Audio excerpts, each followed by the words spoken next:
En un remoto pueblo minero, ubicado en las profundidades de un oscuro valle, se encontraba una mina abandonada.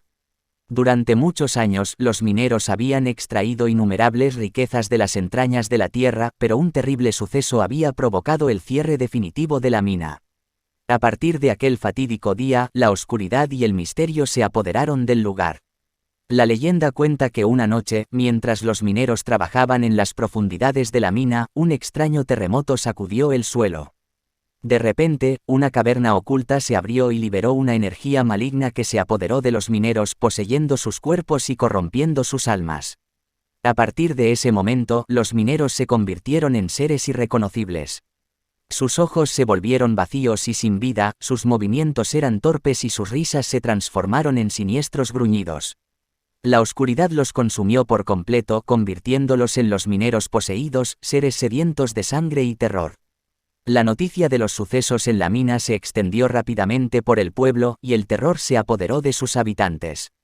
Las noches se volvieron aún más oscuras y las sombras se alargaban, presagiando la llegada de los mineros poseídos. Las casas quedaron abandonadas y las calles se sumieron en el silencio, solo interrumpido por los lamentos de las víctimas de los mineros poseídos.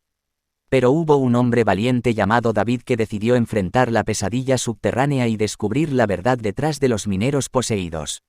Armado con una linterna y su coraje, se adentró en la oscura mina, dispuesto a poner fin a la maldición que asolaba al pueblo. Mientras avanzaba por los túneles estrechos y polvorientos, David podía escuchar los susurros inquietantes y los gemidos de los mineros poseídos.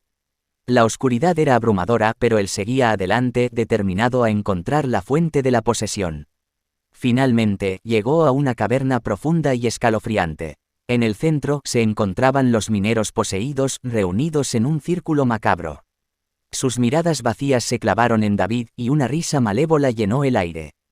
Con valentía, David confrontó a los mineros poseídos, exigiendo que liberaran sus almas y abandonaran el pueblo. Pero los mineros poseídos se abalanzaron sobre él con sus manos retorcidas y garras afiladas. En medio de la lucha desesperada, David encontró un antiguo libro de hechizos escondido en una grieta de la roca. Sin pensarlo dos veces, comenzó a recitar el conjuro de exorcismo, invocando el poder de la luz y la pureza. Una luz brillante envolvió a los mineros poseídos, haciéndolos retroceder y retorcerse de dolor. Gritos horripilantes llenaron la caverna mientras las almas de los mineros eran liberadas, ascendiendo hacia la paz eterna. Cuando la luz se desvaneció, David se encontró solo en la oscuridad de la mina. Había logrado poner fin a la pesadilla subterránea y liberar al pueblo del yugo de los mineros poseídos. Desde aquel día, el pueblo minero se recuperó lentamente. Las casas volvieron a ser habitadas y las calles retomaron su vida. Pero la historia de los mineros poseídos quedó grabada en la memoria colectiva, recordándoles que en lo más profundo de la tierra, la oscuridad puede despertar y engendrar terrores indescriptibles.